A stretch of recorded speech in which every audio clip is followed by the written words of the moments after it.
pendidikan, kesehatan, dan pekerjaan. Tiga hal itu bila kita selesaikan, insya Allah Banten akan maju. Gimana putus sekolah? Gimana kita bisa bahagia saat di rumah kita nggak bisa makan? Ekonomi sulit. Gimana kita bisa bahagia kalau seandainya pengangguran masih tinggi? Andra Soni dan Dimyati bangun Banten menuju prestasi.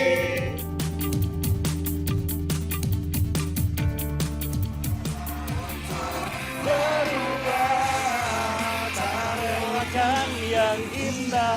Saat ini Andra Soni tengah melakukan kampanye di kawasan Kabupaten Tangerang, ditemani oleh Charlie Van Houten yang langsung juga memimpin lagu khas dari setiap band. Kita lihat nanti, kita tanya langsung Andra Soni apa yang ditawarkan solusi untuk Banten yang saat ini tengah mengalami carut marut. Kita lihat nanti wawancaranya.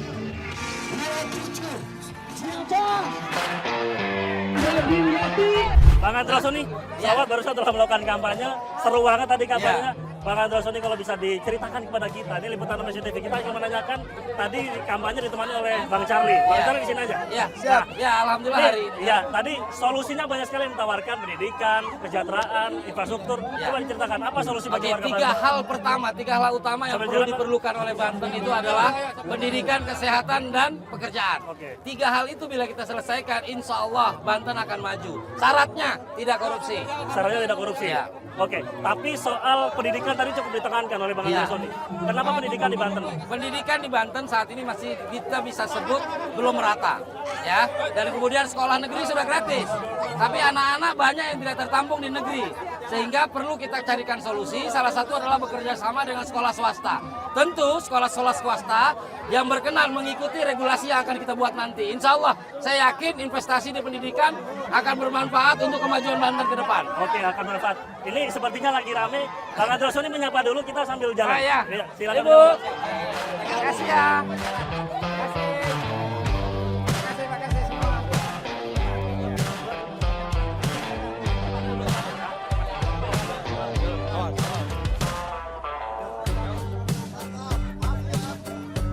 Oke, nih kita lagi ngatur tempat untuk duduk sambil santai, sambil mungkin kita bisa sambil minum kelapa kali Bang. Nah, oke, duduk dulu, ya, lagi mengatur tempo dan mengatur nafas. Bang, oke, sambil wawancara, Bang, saya boleh di tengah-tengah aja sama Charlie, saya di tengah-tengah Kang Jarli. Oke, Siap. Oke, nah ini akhirnya kita bisa duduk setelah tadi kampanye cukup ramai, saudara. Jadi Bang Andra Soni ditemani oleh Kang Charlie. Tadi kampanye langsung, tadi kita sudah menanyakan apa solusi yang ditawarkan untuk Banten. Tapi soal kesenjangan dan ketimpangan di Banten, Bang Andra Soni tentu juga menjadi fokus ya. Betul. Nah, Bang, gimana solusi yang ditawarkan untuk kesenjangan menyamaratakan kualitas ekonomi di Banten?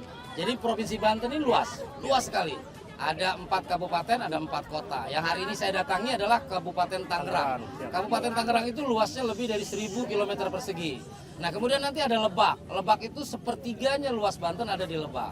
Kemudian ada Pandeglang. Nah, yang tidak terjadinya pemerataan karena kekuatan fiskal. Kekuatan fiskal masing-masing kabupaten kota itu belum seimbang, belum berimbang. Sehingga diperlukan kehadiran seorang gubernur yang bisa memberikan pemerataan terkait dengan kebutuhan-kebutuhan masyarakat. Kita tidak boleh lagi ego antar kabupaten kota, kita harus sadar bahwa seluruh rakyat Banten yang berjumlah 12,6 juta itu adalah warga Banten yang harus kita pikirkan, walaupun dia tinggal di Lebak, walaupun dia tinggal di Tangerang atau wilayah lain di seluruh Provinsi Banten. Dan saya punya keyakinan fiskal Provinsi Banten, potensi-potensi yang ada di Banten itu bisa optimalkan untuk bisa terjadinya pemerataan. Nah, salah satu solusinya yang selalu saya sampaikan adalah terkait dengan investasi di bidang pendidikan. Karena lama belajarnya anak Banten ini belum merata. Di Kabupaten Tangerang itu lebih tinggi daripada Kabupaten Lebak. Di Kabupaten Lebak itu lebih rendah daripada Kabupaten Pandeglang. Nah, hal ini yang harus kita upayakan bersama. Dan ini merupakan tugas bersama antara pemerintah pusat, pemerintah provinsi, dan pemerintah kabupaten kota. Jadi yang ingin saya sampaikan bahwa pemerintah Provinsi Banten ke depan harus lebih memperhatikan pemerataan dengan memberikan supporting kepada wilayah-wilayah yang fiskalnya tidak sekuat yang lain. Tidak sekuat Tangerang, artinya Insya Allah. Tangerang sentris harus dihilangkan begitu Bang ya? Bukan saya bilang Tangerang sentris. Bukan, ya? Tangerang ini mendapatkan keuntungan menjadi daerah aglomerasi. Daerah aglomerasi ya, sehingga banyak warga-warga yang punya kemampuan ekonomi kuat tinggal di sini. Sehingga di sini tumbuh UMKM-nya, tumbuh restorannya, tumbuh mall-nya, tumbuh hotelnya, dan itu merupakan sumber pendapatan asli daerah bagi wilayah kabupaten kota. Nah, ini yang belum terjadi di wilayah-wilayah selatan katakan. Nah, ini yang harus kita upayakan karena potensi wisata religi, dan kemudian potensi jumlah masyarakatnya, jumlah Banten ini besar. Dan kita ada di perbatasan ibu kota Jakarta tadinya, sekarang di perbatasan wilayah khusus Jakarta. Insya Allah potensi ada. Kita punya bandara, kita punya pelabuhan, kita punya pantai, kita punya laut, kita punya tambang banyak insya Allah. Nah, ini semua bisa dilakukan asal tidak korupsi. Iya, tapi soal kemiskinan juga ini Pak. Iya. Di daerah Banten Selatan itu cukup tinggi dibandingkan daerah lainnya. Apa yang salah sebenarnya sih? Itu yang saya bilang tadi. Satu, wilayahnya luas. Karena wilayahnya luas, kekuatan fiskalnya lemah. Saya contohkan, Kota Tangerang, dia pendapatan asli daerahnya dari pajak restoran, dari parkir, dari PBB dan sebagainya itu bisa melebihi 2 triliun. Sedangkan Kabupaten Lebak dengan luas yang sepertiga wilayah Banten, pendapatan asli daerahnya hanya 300 miliar. Bisa kita bayangkan, artinya dengan jumlah penduduk yang besar, maka salah satu solusi di wilayah Lebak dan Pandeglang adalah pemekaran. Supaya konsentrasi pemerintahan pelayanan publiknya bisa lebih dekat kepada masyarakat. Iya, Itu kurang lebih. ini soal data BPS Bang. Kita Iya. sedikit ya membenturkan dengan data BPS karena terkait juga dengan tingkat kebahagiaan masyarakat Banten Iya. yang menyebutkan BPS menyebutkan bahwa tidak terlalu bahagia. Iya. Terakhir 2022. Tahun ini juga masuk dalam 3 besar provinsi yang masyarakatnya tidak terlalu bahagia. Ya, jadi itu gimana cukup kita banyak. bisa bahagia Iya, saat anak putus sekolah? betul. Gimana kita bisa bahagia saat di rumah kita nggak bisa makan? Ekonomi sulit. Ekonomi sulit. Iya. Gimana kita bisa bahagia kalau seandainya pengangguran masih tinggi? Betul. Jadi seorang pemimpin pun nggak layak untuk bahagia dengan kondisi Banten seperti ini. Maka insya Allah saya berusaha meyakinkan masyarakat, saya ditemenin sama kawan-kawan yang punya niatan tulus membantu saya untuk meyakinkan masyarakat bahwa Banten harus memanfaatkan kelebihan-kelebihan yang dimiliki oleh Banten, insya Allah. Nah, ini juga yang penting Bang. Bang Charlie juga ini kalau mungkin sering jalan ke Banten ya. Jadi mungkin teman-teman juga sering jalan ke Banten, khususnya di Serang, jalanan juga masih banyak yang rusak. Itu menjadi fokus juga terutama Betul, kan. betul. Nah, apa nanti yang akan dilakukan khususnya soal infrastruktur yang tentu ini akan memberi kenyamanan bagi masyarakat di Banten? Ya tentu ya, infrastruktur itu merupakan urusan wajib, pendidikan merupakan urusan wajib, kesehatan merupakan urusan wajib. Nah dalam merancang program, saya menawarkan kepada masyarakat karena 80% wilayah Banten itu desa. Maka saya punya program namanya Bang Andra, Bangun Jalan Desa Sejahtera. Jalan Desa Sejahtera Bang Ya, Andra. insya Allah. Bang Andra. Bang Jalan Andra. Desa Sejahtera. Ya, dan kemudian Oke. kita punya Desa Tangguh. Desa Tangguh itu kita memberi support kepada pemerintahan desa untuk mengelola bantuan dari provinsi sebesar 300 juta per desa. Desa. Dan tentu kita lakukan pembinaan karena di sini masalahnya adalah kita harus mengatasi stunting. Kita butuh peran-peran kepala desa, kita butuh peran-peran kader, dan itu harus kita support supaya stunting itu bisa kita selesaikan dari yang terendah. Oke, stunting dipotong dari yang terendah. Dari yang terendah. Artinya ini kepala desa harus dicatat ya, 200 juta per desa ya, Pak? 300 juta per desa. Kepala desa catat ya. Ya. Jadi harus benar-benar ditagih nanti Ya, ke Bang Andra ini ya. ketika jadi ya. Ya. Nah, Bang, juga soal infrastruktur lain mungkin tidak hanya jalan, Bang. Jadi mungkin soal bangunan-bangunan, sekolah, perkantoran dan lain sebagainya yang tidak hanya mungkin Tangerang aja yang dipikirkan soal infrastruktur Itu tadi yang saya sampaikan bahwa Banten harus maju, adil dan merata. Adil itu bahwa tidak harus bagi rata, bahwa kita perlu yang mampu, perlu juga memberikan keleluasaan kepada pemerintah Provinsi Banten memperhatikan wilayah-wilayah yang fiskalnya masih rendah. Insya Allah saya punya keyakinan potensi Banten itu luar biasa. Kita punya pertanian, kita punya pariwisata, dan ini sekarang sudah ada dibuka jalan Serang Panimbang, akan muncul pertumbuhan-pertumbuhan ekonomi baru. Potensi Banten harus kita gali. Catatannya tidak korupsi, udah tidak itu korupsi. poinnya. Oke, tidak korupsi artinya terkait juga dengan anggaran. Ya, jadi Bahwa- kalau bicara tidak korupsi, saya tidak menyerang siapa-siapa. Saya mengajak semua. Oke. Saya mengajak semua, jangan mau masuk sekolah harus nyogok. Jangan mau masuk kerja harus nyogok. Ya, yang nyogok dan disogok itu korupsi. Maka kebersamaan pemerintah dan rakyat Dan kemudian yang paling penting, bagaimana kita bisa mengikuti program-program yang sudah disiapkan oleh pemerintah pusat dan kemudian didelegasikan ke Provinsi Banten dan itu bisa jalan.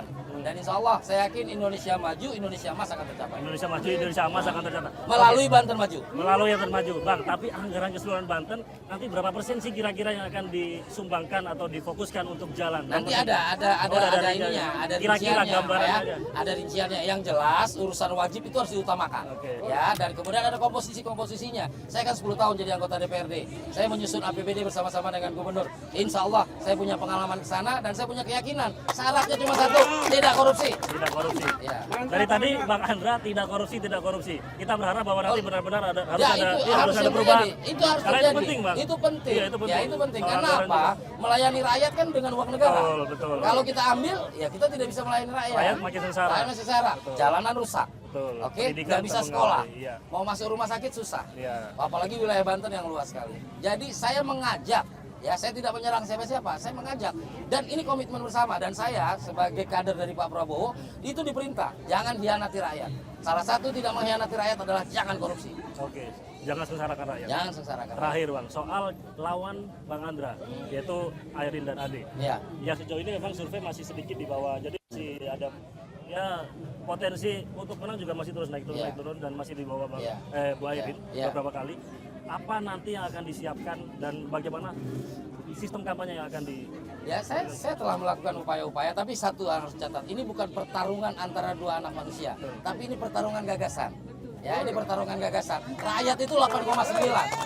Ya, rakyat itu 8,9 juta. 8,9 juta itu nggak mungkin Andra Sony temui sendiri. Tapi alhamdulillah dibantu oleh kawan-kawan, saya bisa menyapa. Dan saya punya keyakinan, insya Allah saya punya keyakinan apa yang sedang kita kerjakan, gagasan yang kita sampaikan kepada masyarakat dan niatan tulus. Hanya Tuhan yang tahu antara hati saya dan hati lawan-lawan saya. Tapi saya menganggap ini bukan lawan, ini kompetisi. Di mana setelah ini kita akan bersama lagi. Insya Allah Banten maju untuk Indonesia emas. Banten maju untuk Indonesia emas. Jadi tidak khawatir apapun hasil survei, yang penting optimis untuk menang dan terus berjuang. Yang memilih itu bukan surveyor, yang memilih itu rakyat. Jadi Ya, bullshit satu. dengan survei. Kedua, survei itu adalah cara mengevaluasi apa yang telah kita kerjakan, bukan cara meramal. Jadi insya Allah yang akan menentukan itu adalah rakyat Banten sebanyak 8,9 orang, 8,9 juta di TPS. Jadi optimis menang. Insya Allah. Insya Allah optimis menang. Oke Bang Andra Sony sepertinya ini sudah mulai ramai, jadi banyak yang ingin foto sepertinya. Jadi saya maaf ya Bu ya, saya ya Pak mengganggu. Oke, Bang Andra Sony seperti itu. Jadi terakhir yang mungkin ingin dikatakan dan ingin disampaikan kepada masyarakat Banten. Ya, saya mengajak seluruh masyarakat Banten, mari kita berkampanye secara riang gembira. Ini adalah sebuah amanat konstitusi yang harus kita laksanakan. Saya dengan kawan saya yang sedang bersaing, ini bukan lawan, kami adalah kawan yang sedang berupaya untuk meyakinkan masyarakat bahwa kami membawa gagasan. Mohon gagasan kami dicerna, gagasan kami diterima, dan insya Allah saya menjanjikan Banten yang lebih maju, adil merata. Adil merata. Oke, terakhir Bang Charlie, apa yang ingin disampaikan terkait dengan tadi cukup aktif nyanyi? Apa yang kenapa akhirnya terjun langsung dari Cirebon dari Banten? Saya nggak mungkin terjun turun langsung kalau saya nggak yakin sama orangnya. Nggak yakin maksudnya gini, orangnya punya kapasitas yang bagus, kapasitas yang punya harapan yang baik gitu kan. Saya tidak mungkin. Dan Pak Prabowo tidak mungkin menunjuk orang yang sembarangan. Itu aja gue ya. Karena beliau presiden. Presiden itu orang yang ditunjuk sama alam gitu, yang punya kekuatan untuk bagaimana menentukan hal-hal yang baik. Dan beliau memilih Bang Andra Sony, dan itu nggak sembarangan. Dan saya yakin, makanya aku bilang Bang Andra Sony, oke, kita sapa masyarakat supaya masyarakat paham bahwa ada punya niatan baik untuk Banten. Ini orangnya Andra Sony, gue pengen gitu loh. Jangan Banten tuh ya gitu-gitu aja, harus ada perubahan yang baik. Karena jujur saya orang Cirebon, saya masih saudara sama Banten. Jadi saya punya harapan besar untuk Banten bisa berubah ke hal yang lebih baik. Adanya di Andra Sony. Andra Sony. Jadi memang kita Karena lihat satu-satunya calon pemimpin Banten yang gagah berani cuma Bang Andra. Iya nggak? cowok, bukan karena cowok. Iya kan gagah berani. Aku bener nggak? Bener nggak? Saya lagi pesan. Bener nggak? Udah duluan. Oh iya. Iya kan? Pokoknya saya nggak mungkin. Saya bukan orang yang